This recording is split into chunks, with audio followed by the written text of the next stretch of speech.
Well, the first record I did, which, by the way, in the new Sonic Highways, the Dave Grohl thing, there's the LA installment. You guys haven't seen it because you've been in England. And there's a Runaways track that I play on in that called School Days. I'm in LA. It's post Sparks, or maybe it's during Sparks. I can't remember. Either way, I'm in the parking lot of the Rainbow, you know, that parking lot between the Whiskey, the Roxy, and the Rainbow. And there's Kim Fowley, who I know who he is, but I never met him. But I knew his secretary, Michelle Meyer. She's another story altogether. She came down from San Francisco with the Birds. She's an amazing character. She's also gone as well. I was good friends with her. And apparently she'd go back to the office and just talk about me all the time. You know, this, that, you should use Sal Maida. He's a great bass player. You should hear him play, this, that, and the other thing. So there's Kim Fowley, and Kim Fowley said, "You're Sal Maida, right?" I said, "Yes, I am." He goes, "You know who I am?" I go, "Yes, I do. You're Kim Fowley." He goes, "I want you to play on the new Runaways record. I listened to the Milk and Cookies record, and you're a great bass player.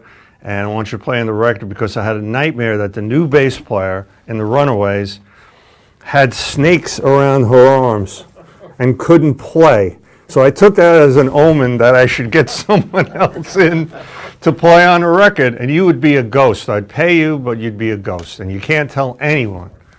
I said, "Mum's the word. I'm Sicilian. I'm from Little Italy. You kidding?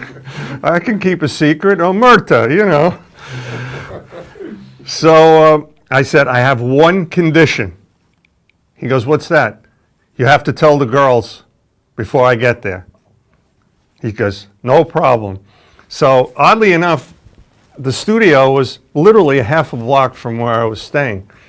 So I bring my two basses. At the time, I had a beautiful Fender Telecaster, and I think I brought the Rick. Yeah, bring both of them, but I'm taking out the telly to play on the session.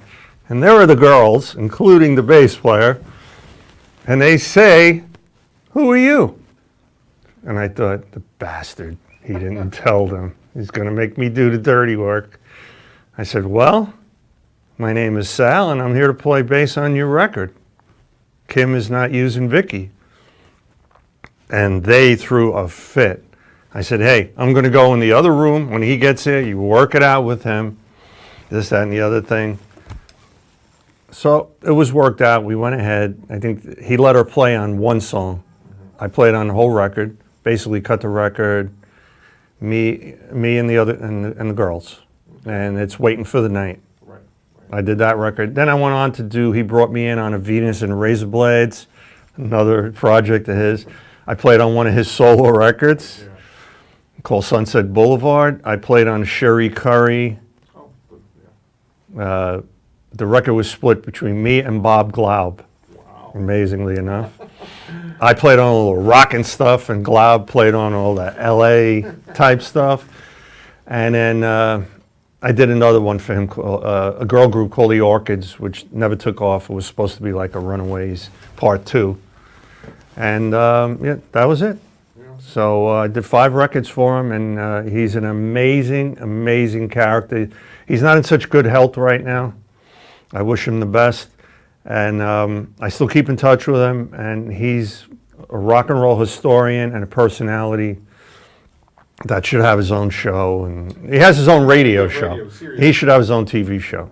His knowledge of music and rock and roll and his story is, people would watch it, and it's spectacular. And I loved him, you know.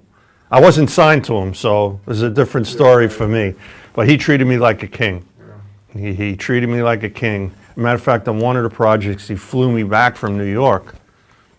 He could have gotten anybody in LA. He flew me back, and he'd pay up front in cash. And I loved working for him.